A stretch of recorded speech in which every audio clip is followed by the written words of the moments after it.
මම ඔයාලට අමාසඳු music ඇකඩමි YouTube channel එක සමග ඔබේ යාළුවෙන්දට පැමිණියා. දයාවර දරුවනි දරියනි අද ඔබට කියලා දෙන්න යන්නේ ස්වර ස්ථාපන ගීත කියන ගීත වර්ගය. ඇත්තටම මේ ගීත වර්ගය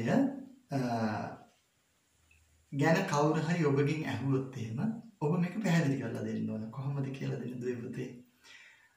සංගීතය ඉගෙන ගන්න මුලින්ම එන ආධුනිකයෙකුට ස්වර සහ ගීත පිළිබඳව යම් දැනුවත් කිරීමක් කරන්න ඉස්සල්ලාම යොදා ගන්න ගීත වර්ගය තමයි ස්වර ස්ථාපන ගීත. ඉතින් දැන් ඔබට මම කියලා දෙනවා මේ ස්වර ස්ථාපන ගීත කියන්නේ මොනවද කියන එක.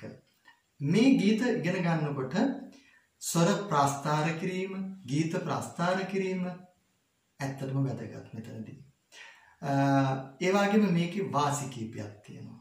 ඒ තමයි නිවැරදිවම ගායනයේ හැකියාව වර්ධනය කරගන්න පුළුවන්, ප්‍රගුණ කරගන්න පුළුවන්. ඒ වගේම තමයි ඕනෑම සංගීත භාණ්ඩයක් ඉතාම සරලව ඉගෙන ගන්න පුළුවන්. ඉතින් මේ වාසි දෙක විතරක් නෙමෙයි. පෙර අපර දෙදිග ඕනම සංගීත පද්ධතියක් ඇතුළත ගීත නිර්මාණය, ඒ වගේම තනු නිර්මාණය අපිට මේ තුලින් ඉගෙන ගන්න පුළුවන්. හොඳයි, එහෙමනම් මම දැන් ඔයාලට උදාහරණ සහිතව අද ස්වර ස්ථාපන ගීත කියන්නේ මොනවද කියලා වෙලා හඳුන්වලා දෙන්නයි මේ යන්නේ. දැන් ස්වර ස්ථාපන ගීත කියන එක මම හඳුන්වලා දුන්නානේ දුවේ පුතේ. බලන්න දැන් මේකේ තියෙනවා 1 2 3 4 වාගේ 8ට යනකම් ඉලක්කම් තියෙනවා. මේවට අපි කියන්නේ මාත්‍රා කියලා. දැන් 1 2 3 කියලා මේ අපි ගන්නේ මාත්‍රානේ. දැන් මාත්‍රා 8කින් යුක්ත ගීතයක කොටසක් තමයි මම මේ කියලා දෙන්න යන්නේ. එහෙමනම් දැන් මේ 8 දක්වා තියෙන මාත්‍රා ගාන අපි කොටස් 4කට බෙදා ගන්නවා. එතකොට එක කොටසකට එක ගානේ කොටස් 4ක් කියන්නේ 1 2 3 4 5 6 7 8. පැහැදිලිනේ? දැන් මේ ස්වර යොදාගෙන මම ඔයාලට කියලා දෙනවා ඒ ස්වර ටික යෙදෙන හැටි. මේ බලන්න.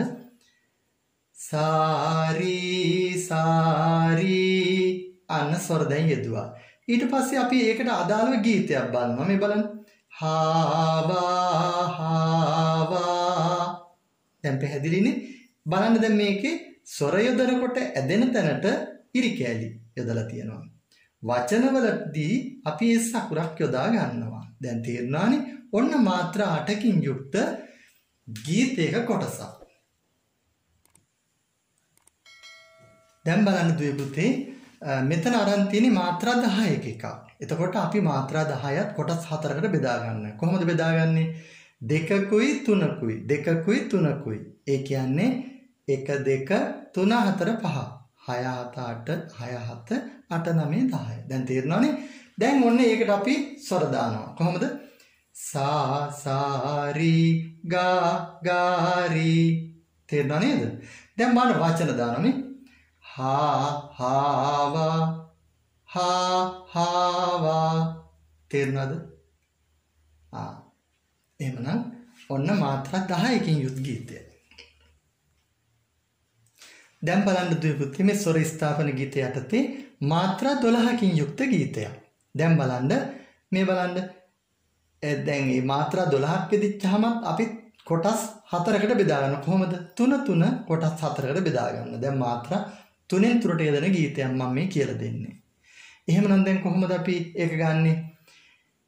1 2 3 4 5 6 7 8 9 10 11 12. දැන් පැහැදිලිනේ? එහෙමනම් මාත්‍රා 12කින් යුක්ත ගීතයක් අපි ස්වර ලියන්නේ කොහොමද? සාරි සාරි ගාරි ගාරි. තේරුණා නේද? දැන් බලන්න ඒක අපි වචන දානවා මේ. හාවා හාවා ආවා ආවා. පැහැදිලි නේද? දැන් මම ඔය කියලා දුන්නේ ඔයාලට මාත්‍රා 12කින් යුක්ත ගීතයක්. දැන් ස්වර ස්ථාපන ගීත යටතේ පුතේ දුවේ බලන්න මේකේ 1 ඉඳලා 14ට ඉලක්කම් තියෙනවා. දැන් අපි මේ 1 ඉඳලා 14ට ඉලක්කනුත් අපි බෙදා ගන්නවා අර කියන විදිහට. කොහොමද? කොටස් 4කට බෙදා ගන්න. කොහොමද කොටස් 4ට බෙදාගන්නේ? කියන්න බලන්න. කොහොමද? ඒ කියන්නේ 1 2 3 ඒ කියන්නේ 3කුයි 4කුයි 3කුයි 4කුයි තමයි බෙදුනොත් අපිට 4කට බෙදන්න පුළුවන්. එහෙනම් 1 2 3 4 5 6 7 8 9 10 11 12 13 14. දැන් හරිනේ ඒක කොටස් 4යි. දැන් ඔන්න බලන්න ඒකට ස්වර යොදලා තියෙනවා. කොහොමද? සාරි සාරි ගාරි ගාරි. තේරුණාද? දැන් වචන. හාව හාව ආව ආවා. තේරුණාද? එහෙමනම් දැන් ඔන්න මාත්‍රා 14කින් යුක්ත ගීතයක් තමයි මම ඔබට කියලා දුන්නේ. ඒකේ කොටසක්. දැන් බලන්න දුවේ පුතේ ස්වර ස්ථාපන ගීතය යටතේ මම ඔබට අරන් තියෙන්නේ මාත්‍රා 16කින් යුත් ගීතයක්. දැන් මේ මාත්‍රා 16කින් යුත් ගීතයක් ගත්තාම ඒකත් අපිට කොටස් 4කට බෙදන්න. කොහොමද? එක කොටසකට 4 ගානේ. එහෙනම් 4 4 ඒවා 4ක්. 1 2 3 4 5 6 7 8 9 10 11 12 13 14 15 16. දැන් තේරෙනව නේද? එහෙමනම් කොටස් 4ක් 16කට තියෙනවා නම් එක කොටසකට මාත්‍රා 4ක් එනවා. ඒකට අපි ප්‍රස්ථාරයක් ගත කරනවා. කොහොමද? ඔන්න ස්වර යොදන හැටි බලන්න මේ. සාරි සාරි ගාරි ගාරි. පැහැදිලිද? අපි දැන් ඒකට වචන දානවා. කොහොමද? හාවා හාවා ආවා ආවා. තේරුණා නේද? අන්න මාත්‍රා 16කින් යුත් ගීතයක ස්වර ස්ථාපන ගීතයේ කොටසක් තමයි මම කියලා දුන්නේ. දැන් බලන්න තවත් ස්වර ස්ථාපන ගීතයක්.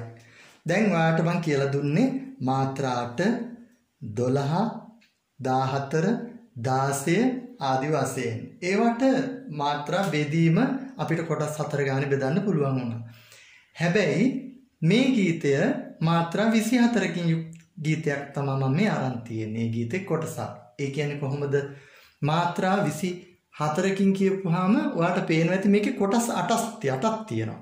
දැන් ඔබට මාත්‍රා අර මම කියලා දුන්නේ 3න් 3ට ගීතයක්. ඒකේ නම් අපිට පුළුවන් කොටස් සාමාන්‍යයෙන් මාත්‍රා 3 3 කොටස් 4කට බෙදන්න 12ක් වෙන්න. දැන් ඒක දෙගුණ වෙලානේ මෙතන තියෙන්නේ. ඒකයි මම මේ මෙතනට එනකල් 4ක් අරගෙන තවත් 4ක් වැඩියෙන් අරන් තියෙන්නේ. ඒ හින්දා ඒක ගැන වැඩි හිතන්න එපා. අපි ඉදිරියේදී මේ ස්වර ස්ථාපන ගීත ගැන කියනකොට ඔයාලට තව පැහැදිලි වෙනවා. එහෙනම් දැන් බලන්න මේකේ. දැන් මේකේ තියෙන ස්වර කැටි කරලා තියෙන්නේ. 3 3. දැන් මෙතන 3ක් තියෙනවා මේ කොටසට. එතන තියෙනවා 1 2 3 4 5 6 7 8. ඉතින් මේක භාගයක් තියනවට වැඩිය මම තවත් ඒ වයින් කොටසක් තමයි එකතු කරලා මෙතන තියෙන්නේ. දැන් මේ බලන්න ටිකක් අර 12න් කියපු වේගයට වැඩි මේක. මෙහෙම සාරි සාරි ගාරි ගාරි. ඒ කැලම තමයි එහා පැත්තට තියෙන්නේ. සාරි සාරි ගාරි ගාරි.